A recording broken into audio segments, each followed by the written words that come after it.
Have you ever wondered what words remain unspoken between parents and children? What secrets die with our loved ones, forever sealed in silence? For 48 years, Emily Warner believed she knew her father, a quiet Vietnam veteran who rarely spoke about his past. She grew up filling the gaps in his story with her imagination, creating a version of him that made sense to her. But what if everything you thought you knew about someone was just the surface of a much deeper truth? What would you do if years after they're gone, you discovered they had left behind a message meant only for you, when you were ready to hear it? This is the story of a small cassette tape hidden among war medals and old photographs, and how a father's voice, preserved for 4 decades, would finally tell the truth that could never be spoken in life. Are you ready to hear it? The suburban home in Lancaster, Pennsylvania stood exactly as Emily remembered it. The peeling white paint on the porch railing, the creaking third step, and the brass knocker her father had polished every Sunday for 40 years. Standing on the threshold with a set of old keys in her hand, Emily felt like an intruder in the place she once called home. It had been 3 weeks since the funeral. Colonel Robert Warner had passed away quietly in his sleep at 76, a peaceful end for a man whose youth had been defined by the chaos of Vietnam. In life, he had been a paradox, meticulously organized yet emotionally distant, a decorated soldier who flinched at the sound of fireworks, a father who loved his daughter fiercely but could never find the words to tell her why tears sometimes streaked his face when he thought no one was looking. Just like your dad, the neighbors would say when Emily showed determination or precision in her work. But she had always wondered how much of him she truly knew. Now tasked with emptying the house before it went on the market, Emily was about to discover just how little she understood about the man who raised her. As she stepped inside, the familiar smell of Old Spice and wood polish enveloped her. She didn't know that buried among her father's possessions lay the truth he had been waiting 40 years for her to hear, and that by nightfall, everything she believed about their shared history would change forever. Emily began in the living room, methodically sorting through decades of her father's life. Books were boxed for donation, furniture tagged for an estate sale, and personal items separated for later consideration. The process was clinical until she reached his study, the sacred space where she had rarely been allowed as a child. The heavy oak desk dominated the room, its surface immaculate even in his absence. She ran her fingers along the edge, remembering how he would sit there for hours, sometimes staring at nothing, other times meticulously arranging his military memorabilia. Her father had been a man of routine, each item in its proper place, a habit formed in the jungle he once mentioned, where disorder could mean death. "Okay, Dad," she whispered to the empty room. "Let's see what you've been keeping in here." The desk drawers contained what she expected: perfectly aligned pens, alphabetized files, service records. It wasn't until she reached the bottom drawer that something unusual appeared. A metal ammunition box, olive green and weather-worn, with faded lettering stenciled on the side. WC 25th Infantry. Emily lifted it onto the desk, surprised by its weight. Unlike everything else in her father's immaculate home, this box bore the marks of another time: scratches, dents, and what appeared to be burn marks along one edge. Her hands trembled slightly as she released the latches. Inside, carefully arranged, lay her father's military life: medals in velvet cases, dog tags on a tarnished chain, faded photographs of young men with haunted eyes and forced smiles. She recognized her father among them, thinner, younger, with none of the gray that had defined him in her lifetime. Beneath these treasures was something unexpected: a small cassette recorder, the kind popular in the 1970s, with a single tape inside. Attached to it was a yellowed note in her father's priest handwriting: "For Emily, when you're ready." Her breath caught. When was this recorded? And what did he mean by ready?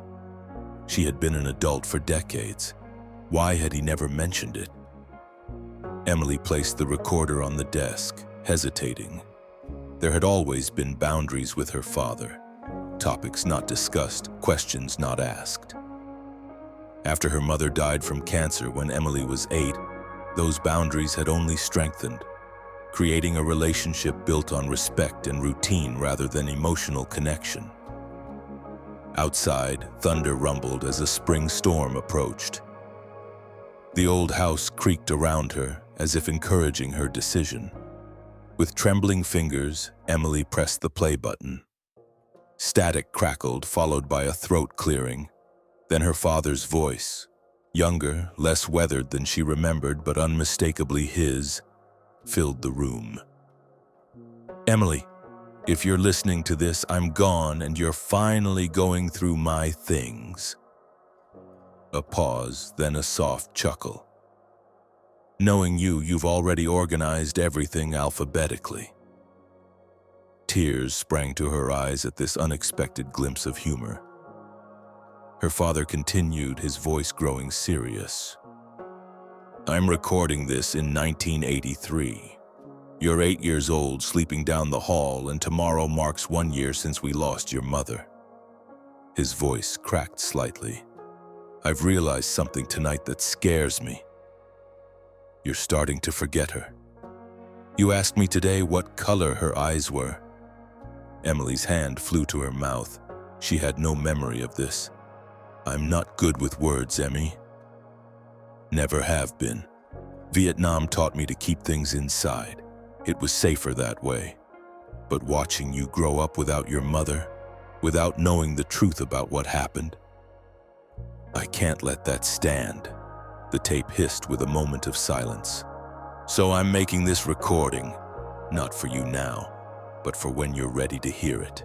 There are things about your mother, about me, about what really happened when I was overseas, things you deserve to know. I just hope that when you finally hear this, you can find it in your heart to understand why I kept them from you for so long." The recording paused, and Emily realized she was holding her breath. Outside, rain began to fall as her father's voice continued from 40 years in the past. "I was drafted in 1969. Her father's voice continued from the small speaker. "I was 22, engaged to your mother with plans to finish college." None of that mattered to Uncle Sam. Emily settled into her father's chair, rain pattering against the windows as she listened. This was a story she knew only in fragments. Occasional comments at Veterans Day parades or rare unguarded moments when he'd had a drink too many. "They sent me to Cu Chi with the 25th Infantry.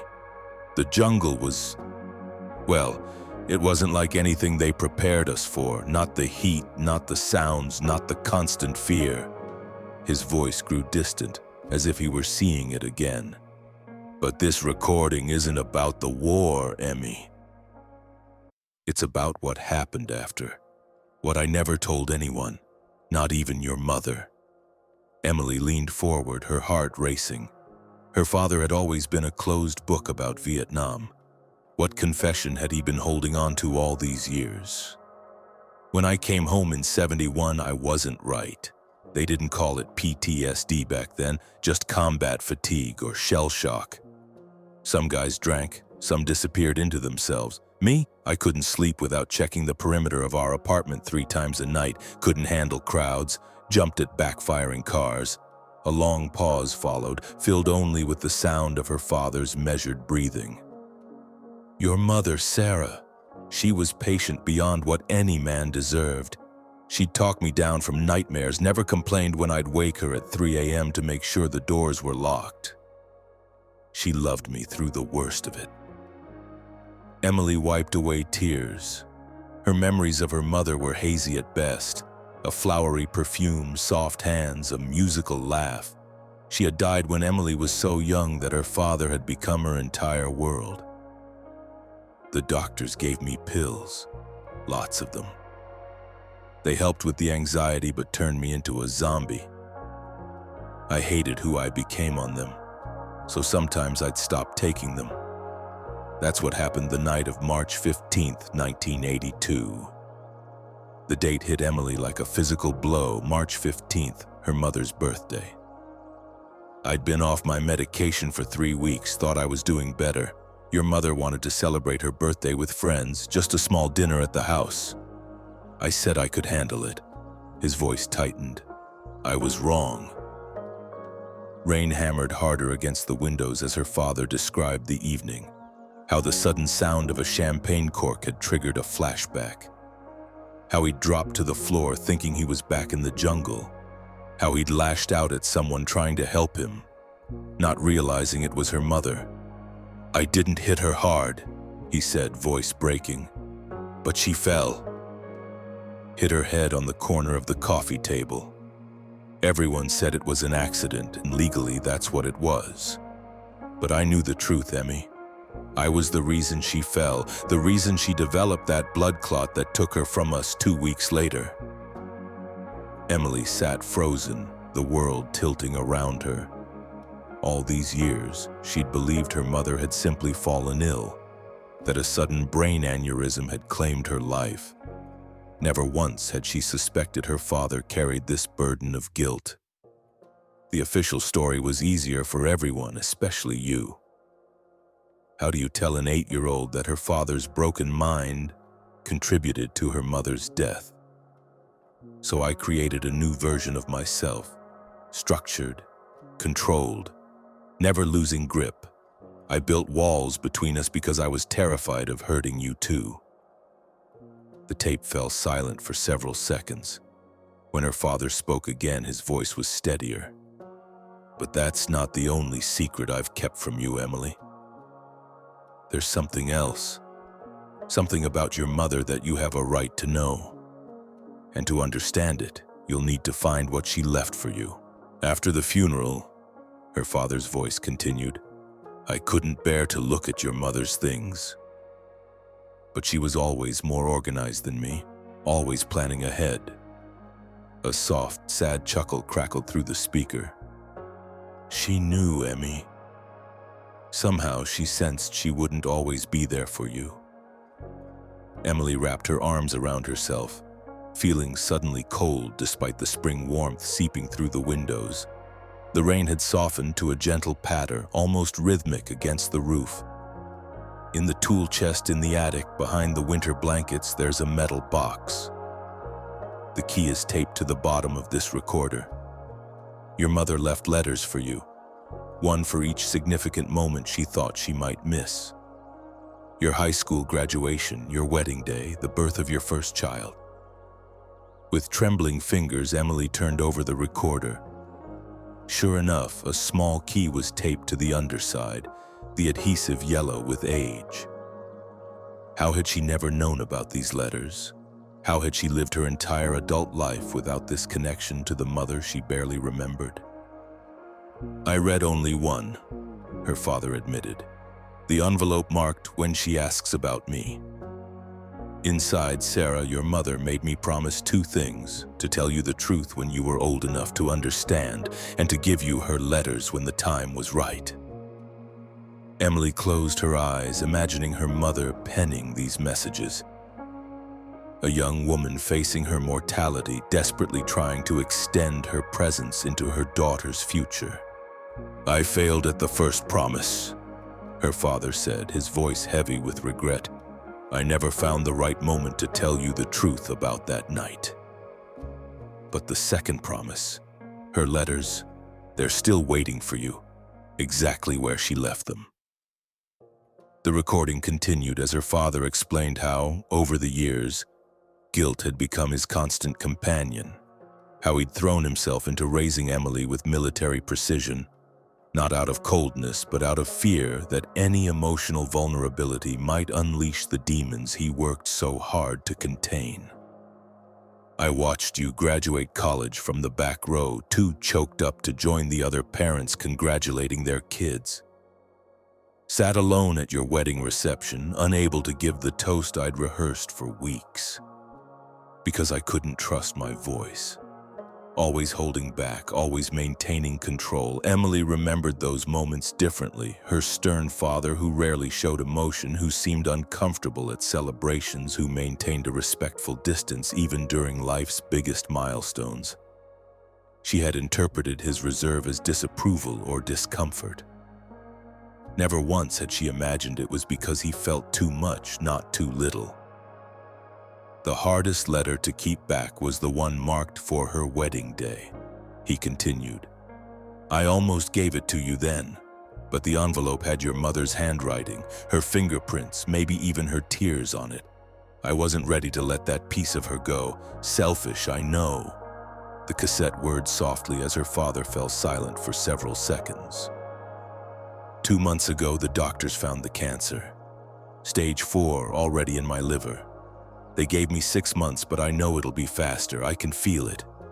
His voice sounded tired now, but resolute. "That's why I'm finally fulfilling my promise to your mother. When I'm gone, you'll find this recording, and through it, her letters. It's time for both of us to stop hiding behind the walls I built." The direction was clear.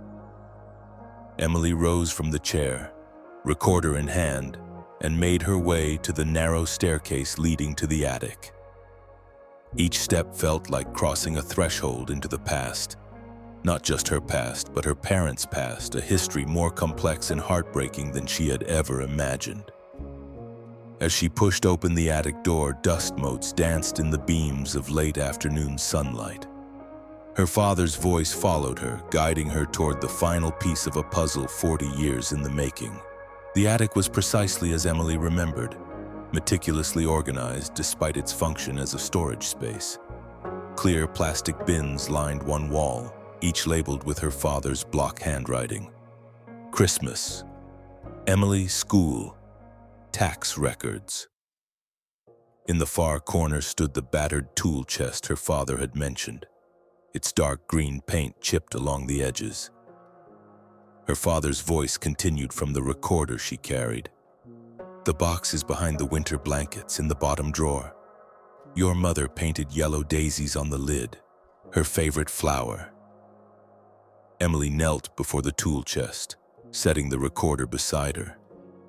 The bottom drawer slid open with a groan of protest, revealing neatly folded quilts and blankets. Her hands shook as she moved them aside, revealing a metal box roughly the size of a shoebox adorned with hand-painted daisies just as her father had described. "I had asked Sarah to leave you messages in case..." His voice faltered. "In case her cancer came back. We knew her type was hereditary, that there was a chance, but she expanded on my request, wrote dozens of letters for every occasion she could think of." Emily inserted the small key into the lock. It turned with surprising ease, as if it had been recently oiled. Inside lay a collection of envelopes, each labeled in elegant handwriting she recognized from birthday cards preserved in her childhood scrapbooks. Sweet 16, college graduation, wedding day, first child, and when you're scared, when you need your mother. The occasions ranged from specific milestones to emotional states, each anticipated by a woman determined to mother her child beyond the grave. But atop these letters lay one marked simply, "The truth about your father." "There's one letter I never mentioned," her father's voice said with timing so perfect it sent chills down Emily's spine. "One I only discovered after her death, addressed to you, but really meant for both of us." With trembling fingers, Emily opened this envelope.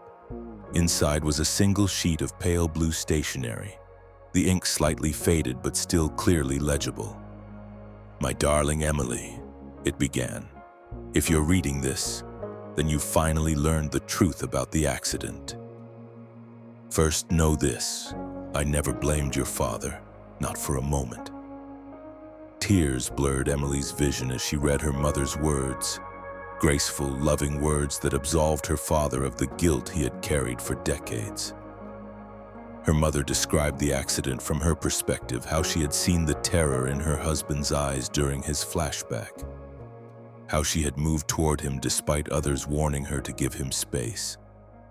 I chose to approach him, Sarah had written. I knew the risks of loving a man haunted by war. That night, both of us were victims, your father of his trauma and me of terrible timing and gravity. What happened was an accident in the truest sense, with no blame to assign. The letter continued, explaining that she had anticipated her husband's reaction, his tendency to assume responsibility, to punish himself, to create emotional distance as protection. My greatest fear, Sarah wrote, is not death itself, but that he will use this tragedy to wall himself off from you, to deny himself the joy of being fully present as your father. If he has done this, and knowing Robert he has, then I am entrusting you with a mission. Forgive him, even if he cannot forgive himself. As Emily read, her father's recorded voice provided a parallel narrative explaining how he had discovered this letter years after his wife's death, hidden among her personal papers. I found it on your 21st birthday, he admitted. It broke something in me, Emmy. To know she had foreseen my reaction so perfectly, had forgiven me before I even had the chance to ask for forgiveness. But by then, the pattern was set. The walls were built. I didn't know how to tear them down without collapsing entirely. Emily clutched the letter to her chest, her mother's words and her father's voice intertwining across time. A conversation 4 decades in the making, with her caught in the middle as both subject and witness. The truth is, I was a coward, her father concluded softly. Not in Vietnam. There I did my duty. But with you, I failed to show the courage your mother showed every day of her brief life. The courage to love completely, even knowing loss was possible. Outside, the storm had passed. Golden evening light streamed through the attic window as Emily sorted through her mother's letters, organizing them chronologically. Some had already missed their moments. Advice for her teenage years, guidance for college decisions. Others still waited for futures that might never come. She was divorced, childless at 48, her life having taken unexpected turns. Her father's voice had fallen silent. The tape had ended after his final confession, leaving Emily alone with her mother's words and her own conflicted feelings.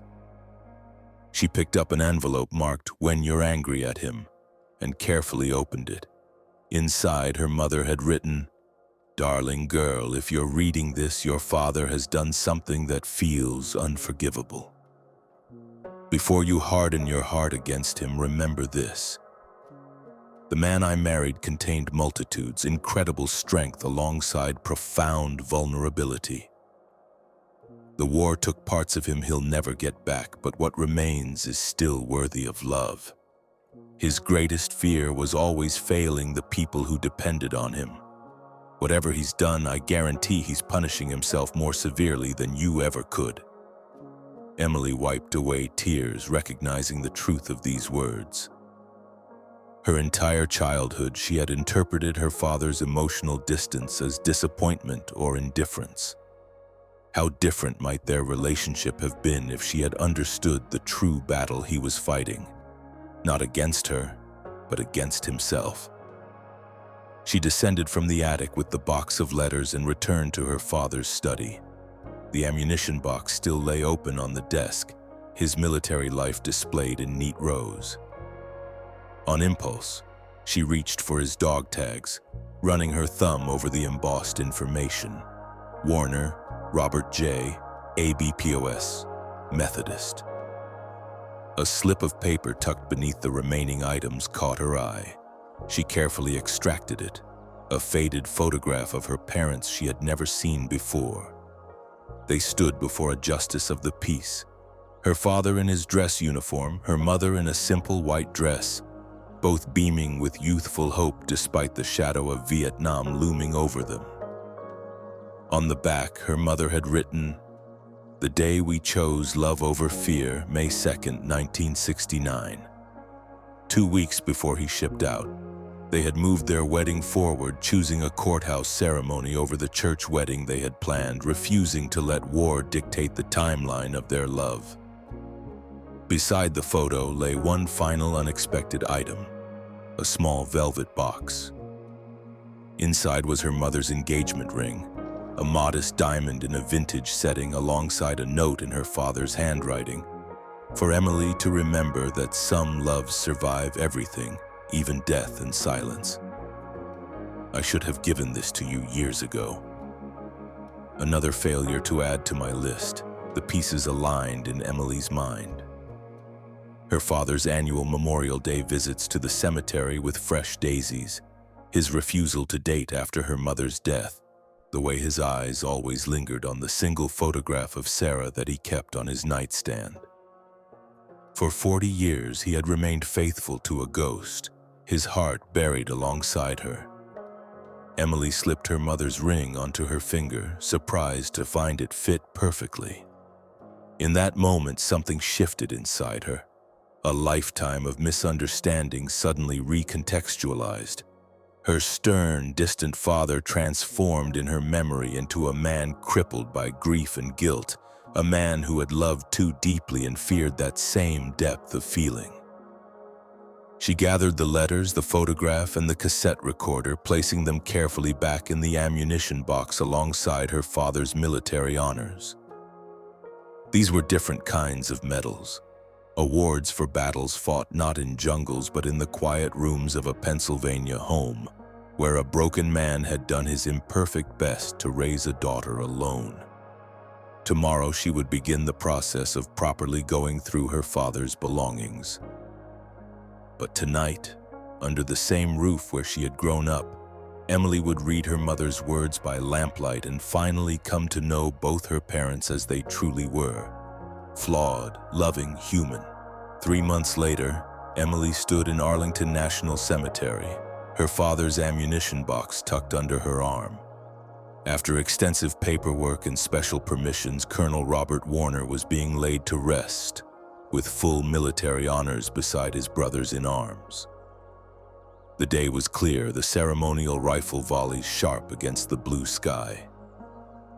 As taps played its haunting melody, Emily thought not of the soldier being honored, but of the father she had finally come to understand.